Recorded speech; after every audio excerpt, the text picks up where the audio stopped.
हालांकि ये बिल मुसलमानों के खिलाफ नहीं है, लेकिन मुसलमानों के खिलाफ इसको बताया जा रहा है। विपक्षी पार्टियां इसमें इन्वॉल्व हैं, लगी हुई हैं और ये बता रही हैं कि हाँ ये मुसलमानों के खिलाफ है।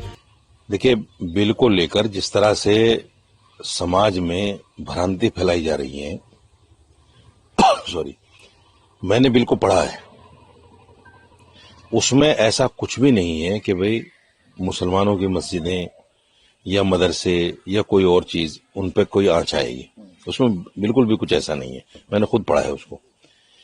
ये वो लोग हैं जो वक्फ की जमीनों पर नाजायज कब्जा करे बैठे हैं।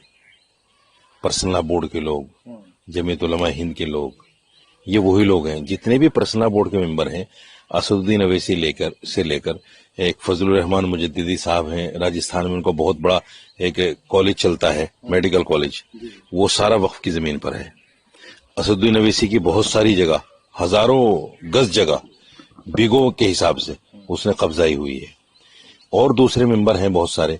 जमीयत जो है एक ऑर्गेनाइजेशन है, उसके एक ऑर्गेनाइजेशन के दो सदर हैं। एक मौलाना महमूद मदनी सदर है और उसी के सदर मौलाना अरशद मदनी है। पहले आईटीओ पे मस्जिद अब्दुल नबी पे एक ऑफिस हुआ करता था, वो भी करोड़ों रुपए की जगह है, उस पर नाजायज कब्जा है, बोर्ड की जगह है। फिर इन्होंने 1 बीघा जगह आईटीओ पे थोड़ा सा दूर हटके, जहां पैर रखने को जगह नहीं मिलती, 1 बीघा जगह वक्फ बोर्ड की फिर इन्होंने कब्जा ली और जमीयत उलमा के नाम पे। तो ये वो लोग हैं जो वक्फ की जगह कब्जा करे बैठे हैं। इनको डर लग रहा है कि सरकार ये जगह हमसे न छुड़वा ले। अगर आप इतने ईमानदार हैं तो आपको तो पहले ये जगह वापस करनी चाहिए कि भाई हम ये जगह वक्फ बोर्ड को देते हैं। अगर आज का सर्किल रेट के हिसाब से उनका किराया लिया जाए तो एक जगह का 10 लाख रुपए महीना होगा कम से कम। इतनी प्राइम लोकेशन है। पुलिस मुख्यालय जो हुआ करता था पहले, उसके बिल्कुल बराबर में मस्जिद अब्दुल बिल्कुल चौराहे पे है। ऐसे ही वो दूसरी जगह है। तो ये वही लोग हैं जो जानबूझकर मुसलमानों में भ्रांतियां फैलाकर अपने आप को बचाने की कोशिश कर रहे हैं। हालांकि ये बिल मुसलमानों के खिलाफ नहीं है, लेकिन मुसलमानों के खिलाफ इसको बताया जा रहा है। विपक्षी पार्टियां इसमें इन्वॉल्व हैं, लगी हुई हैं और ये बता रही है कि हाँ ये मुसलमानों के खिलाफ है। आपने देखा अखिलेश यादव ने कैसे अपोज किया उसको। असदुद्दीन अवैसी ने तो बिल की कॉपी फाड़ दी, क्योंकि ये वो असल में क्या है, उस वक्फ की जगह को कहीं ना कहीं मुसलमानों की नजरों से बचाना चाहते हैं। इस तरह के प्रकरण करके पार्लियामेंट में, अच्छा मुसलमान थोड़ा जज्बाती है, मुसलमान इन चीजों को जज्बाती लेता है और ये देखता है कि ओहो असदुद्दीन अवैसी तो हमारे लिए आवाज उठाता है, और इतनी सख्त आवाज के बिल ही फाड़ दी। तो कल से जो है बड़ा हंगामा है असदुद्दीन अवैसी को लेकर मुसलमानों में कि भाई इतना बड़ा बहादुर कोई आदमी नहीं है। लेकिन जब उनके सामने ये सच्चाई जाएगी कि ये आदमी वक्फ की सबसे ज्यादा जमीनों पे काबिज है, इसके जो स्कूल कॉलेजेस हैं, इसके जो जितने भी प्रोग्राम हैं हैदराबाद में, वो तकरीबन 80% वक्फ की जमीनों पे है। तो ये मुसलमानों के सामने जब ये चीजें आएंगी, और मुसलमानों को सोचना चाहिए कोई भी पार्टी हमारा फेवर क्यों करेगी, इसलिए कि उनको वोट चाहिए। कांग्रेस, समाजवादी पार्टी, बसपा, ये सब हमारी उस पे तो जिंदा है, हमारे वोटों पे। अगर मुसलमान वोट ना दें इनको तो इनके पास क्या है, कुछ भी नहीं है। 37 सीटें जो समाजवादी पार्टी की आई हैं वो सब मुसलमानों के दल पे आई हैं।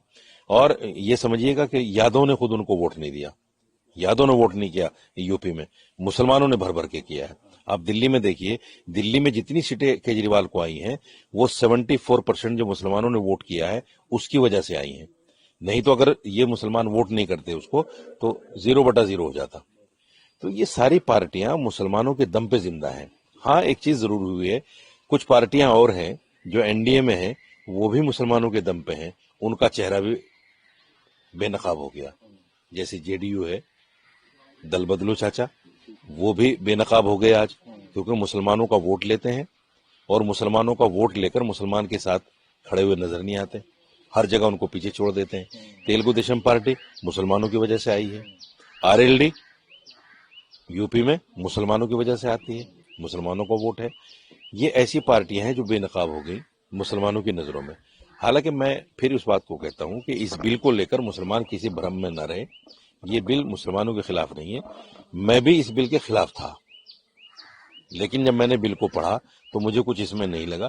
देखिए, वक्फ संशोधन बिल ये नया नहीं है और इससे पहले भी कांग्रेस की गवर्नमेंट थी तो उसमें भी 4 से 5 बार संशोधन हुआ और ये 100 साल पुराना बना हुआ कानून है, कोई नया कानून नहीं। ऐसे ही वक्फ में भी आज मोदी साहब की गवर्नमेंट है, उनकी गवर्नमेंट में संशोधन हो रहा है, तो जरूरत थी इसलिए संशोधन हो रहा है। तमाम जमीनों का सही इस्तेमाल किया जाए और जायज तरीके से होने वाली आमदनी गरीब कमजोर मुसलमानों पर खर्चा की जाए तो पूरे भारत में एक भी मुसलमान गरीब नहीं मिलेगा। भारत के मुसलमानों की गुर्बत खत्म हो जाएगी। वक्फ संशोधन बिल 2025 संसद के अंदर लोकसभा में टेबल हो गया है और इसके ऊपर अब राजनीति और बयानबाजी शुरू हो गई है। पूरे देश से अलग अलग प्रतिक्रिया निकल के सामने आ रही है। बरेली में हम मौजूद हैं, मौलाना साहब हमारे साथ हैं, मौलाना शहाबुद्दीन रिजवी बरेलवी, ऑल इंडिया जमात एसोसिएशन के हेड हैं। सर, ये जो बिल टेबल हुआ है इस पे कई सारी बातें निकल के सामने आ रही हैं।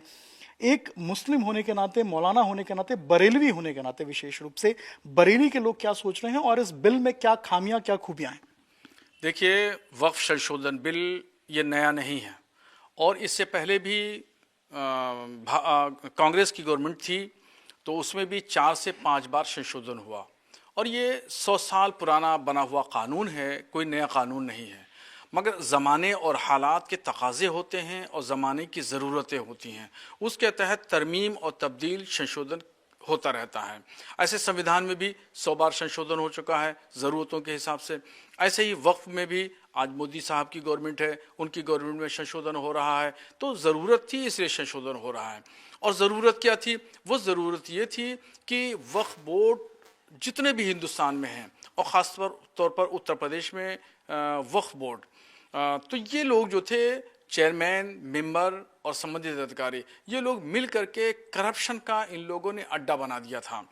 और हमारे बुजुर्गों ने जिस मकसद के लिए इन ज़मीनों को वक्फ किया था, उन मकसद में इन ज़मीनों की आमदनी का इस्तेमाल नहीं हो रहा था। और वो मकसद क्या था कि नेक के काम, खैर के काम, जन कल्याण के काम, फलाही रिफाही काम, उन लोगों के लिए जो गरीब, कमज़ोर, लाचार, यतीम और बेवा मुसलमान हैं, उनकी यतीमों की किफ़ालत करना और बेवाओं की सरपरस्ती करना, जो गरीब कमज़ोर लोग हैं उनकी वो आर्थिक तौर पर मदद करना।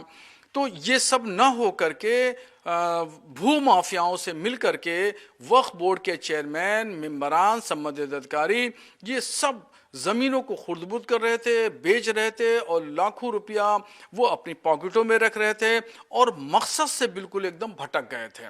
तो अब ये संशोधन बिल आ रहा है तो इससे अब वाकिफ़ की मंशा के मुताबिक ये जो है वो काम होगा, गरीब, कमज़ोर, लाचार मुसलमानों की मदद होगी। मैं दावे से आपसे कहना चाहता हूँ, बिल्कुल दावे के साथ आपके चैनल के माध्यम से मैं बताना चाहता हूँ कि वक्फ की ज़मीनें इतनी हैं पूरे भारत में, अगर तमाम ज़मीनों का सही इस्तेमाल किया जाए और जायज़ तरीके से होने वाली आमदनी गरीब कमज़ोर मुसलमानों पर ख़र्चा की जाए तो पूरे भारत में एक भी मुसलमान गरीब नहीं मिलेगा। भारत के मुसलमानों की गुर्बत ख़त्म हो जाएगी।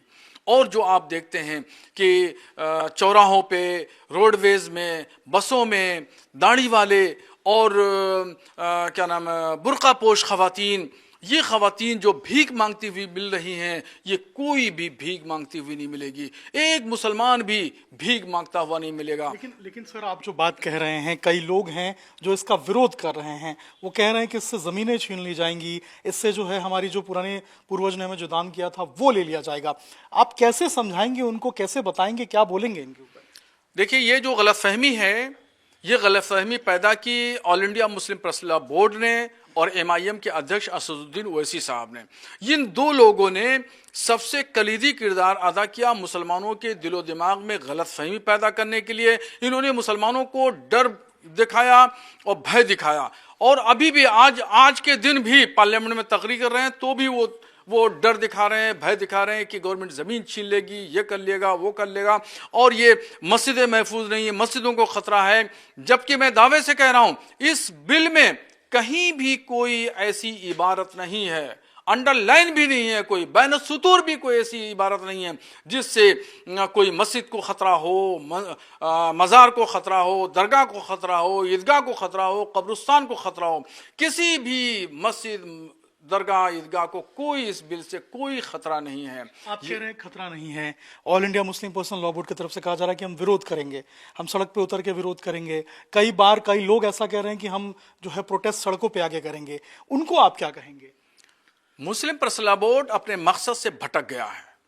मुस्लिम पर्सनल लॉ बोर्ड तमाम पॉलिटिकल पार्टियों का आलाकार बन गया है। मुस्लिम पर्सनल लॉ बोर्ड को सियासी लोगों ने हाईजैक कर लिया है और यही हाईजैक करने का नतीजा है कि आपने देखा कि रमज़ान शरीफ का महीना खुदा की इबादत के लिए महीना होता है, उस इबादत के दिन को भी इन्होंने धरने प्रदर्शन में लगा दिए। मुसलमानों को कुरान पढ़ने नहीं दिया, नमाज रोज़ा पढ़ने नहीं दिए, पाबंदी नहीं करने दी, तक़वा और तहारत को छीन करके जंतर मंतर पर ले आके बिठा दिया। फिर ऐसे ही मुस्लिम पर्सनल लॉ बोर्ड के लोगों ने पटना में और विजयवाड़ा में भी जा करके वहाँ पर इबादत के दिन धरना प्रदर्शन कराया। धरना प्रदर्शन आप खूब करिए, संवैधानिक अधिकार है, हर एक शख्स का अधिकार है, मगर इबादत की दिनों को तो छोड़ दीजिए। 11 महीना पड़े हैं धरना प्रदर्शन के लिए, 11 महीने खूब करिए, मगर रमज़ान का महीना तो छोड़ देते। मगर मुस्लिम पर्सनल लॉ बोर्ड के लोग सियासी लोगों के आलाकार बन चुके हैं। सियासी पॉलिटिकल पार्टियों ने मुस्लिम पर्सनल लॉ बोर्ड को हाईजैक कर लिया है और बोर्ड अपने असल मकसद से भटक गया है। कैसे भटका हो मैं आपको बताऊं। बोर्ड का जो गठन हुआ था वो गठन ये हुआ था कि खालिस शरई और मजहबी मामलात को बोर्ड देखेगा और गवर्नमेंट के सामने रखेगा। बाबरी मस्जिद अयोध्या का मामला हुआ, एक वकील भी बोर्ड ने नहीं खड़ा किया। ज्ञानवापी मस्जिद बनारस, मथुरा की शाही ईदगाह मस्जिद, जामा मस्जिद शमसी बदायूं, जामा मस्जिद संभल, मौला ज्ञान मज़ार, भोजशाला मध्य प्रदेश, श्रीरंगपट्टनम ईदगाह कर्नाटक, इस तरीके से 12 जगह ऐसी हैं जो हाई कोर्ट में, सुप्रीम कोर्ट में केसेस चल रहे हैं, मगर मुस्लिम पर्सनल लॉ बोर्ड ने अपना कोई वकील नहीं खड़ा किया। तो ये था मकसद असल, वहां खड़ा करना चाहिए था, मजबूत दलीलें दी जाती ताकि अपना मौक़िफ़ वाज़ेह होता। ये सब न करके बोर्ड सिर्फ राजनीति कर रहा है। राजनीति कर रहा है। अच्छा, अब तो ऐसा लग रहा है कि आज रात तक जो है इसके ऊपर चर्चा भी होगी, अभी चर्चा हो भी रही थी। कई बार बातें ऐसी निकल के सामने आ रही, राजनीतिक बयानबाजी इसके ऊपर बहुत ज़्यादा हो रही है। वक्फ को लेकर लोगों में कन्फ्यूजन भी है और वक्फ संशोधन को लेकर लोगों में कन्फ्यूजन है। कैसे क्लियर करेंगे लोग और क्या समझते हैं इसको लेकर?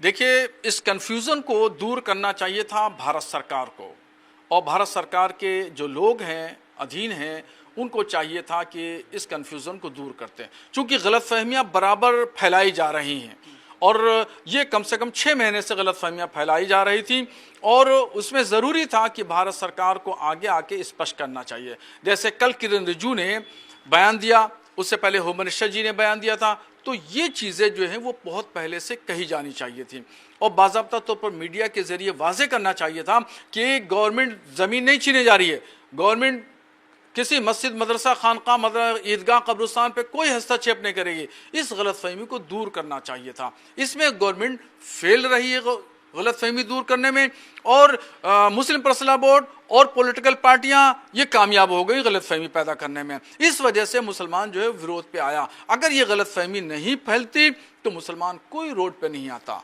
और देखिएगा अभी होगा, मैं आपको एक मिसाल देके बताता हूँ। CAA डबल कानून नाफिज हुआ, 2 साल पुरानी बात है। कितना शोर शराबा मुल्क में हुआ, हंगामा हुआ, और इन्हीं लोगों ने, इन मुसलमान लीडरों ने और ये क्या नाम है मुस्लिम संगठनों ने और असदुद्दीन ओवैसी साहब ने पूरे देश में घूम घूम करके कहा कि CAA लागू हो गया तो मुसलमानों की शहरियत छीन ली जाएगी, नागरिकता ख़त्म कर दी जाएगी, 2 नंबर के शहरी हो जाएंगे। क्या हुआ? तस्वीर क्लियर हो गई जब कानून लागू हुआ। और मैं खुद जानता हूँ हमारे बरेली में कुछ ऐसे मुसलमान हैं जिनको शहरियत दी गई। इस कानून में मैंने पहले भी कहा था, जब CAA का एहतजाज चल रहा था उस वक्त भी मैंने स्पष्ट किया था कि ये कानून नागरिकता यानी शहरियत को छीनने वाला नहीं बल्कि ये तो देने वाला है, और इस कानून का मुसलमानों से कोई लेना देना नहीं। अभी आप देख लीजिएगा, आज रात में या कल किसी वक्त पास हो जाएगा बिल। पास होने के बाद में पूरी तस्वीर क्लियर हो जाएगी, और इसका ऐसा ही होगा। जो लोग पहले शोर मचा रहे थे कि CAA आएगा तो मुसलमानों की शरीयत छीन ली जाएगी, अब खामोश बैठ गए, मुंह पे ताला लगा लिया, कान में रुई ठूंस ली इन लोगों ने जो मुसलमानों को डरा रहे थे। अभी फिर देखिएगा वक्फ संशोधन बिल आने के बाद यही लोग सब शांत नजर आएंगे, मुंह पे पट्टी लगी होगी, कान में रुई लगी होगी। बिल्कुल। तो ये मौलाना साहब थे जिनका साफ तौर पे कहना है कि एक कन्फ्यूजन था जो पैदा किया गया था, अगर क्लियर किया जाता तो शायद ऐसे हालात नहीं होते और लोग विरोध नहीं करते। चंद्र के साथ अभिषेक राज, टाइम्स ताना भारत, बरेली।